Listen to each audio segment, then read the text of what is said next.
Dito ako sa Sulphur Vans in Valencia, Negros. So, ayun si Kuya, hindi ko alam kung anong trip. Human drone daw. Nagulat lang ako kasi yung human drone namin doon sa Oslo, sa Tumalog Falls, ang galing talaga. At saka, mabilis yung ikot. Kahit doon sa Sikihor.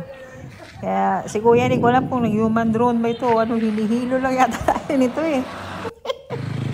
Ayan na, next. Akyat kami doon. Hirap kang makyat dyan. Makapag video selfie lang. Hindi ko alam si Kuya kung human drone matawag dyan pinagagawa. Hindi ko alam kung duling ba si Kuya man. Halos di na ako isali ba. Nakaraan din dun sa falls kami. Halos di ako makuha. Hindi ko alam. Kanay pa kami smile. Akala namin picture. Video pala. Ano ba Kuya? Practice pa more ha? So, ayun na nga guys, na-amaze kami talaga. Tingnan nyo naman yan.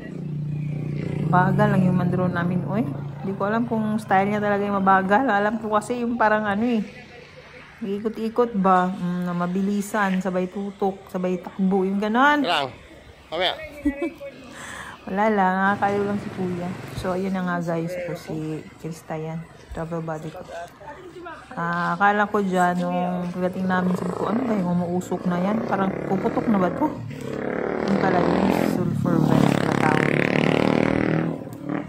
Init siya guys. So si Kuya ang kinontrata namin for 8 hours. Take 600 each kami. So nasa 180 yung binayaran namin tatlo. So enjoy naman.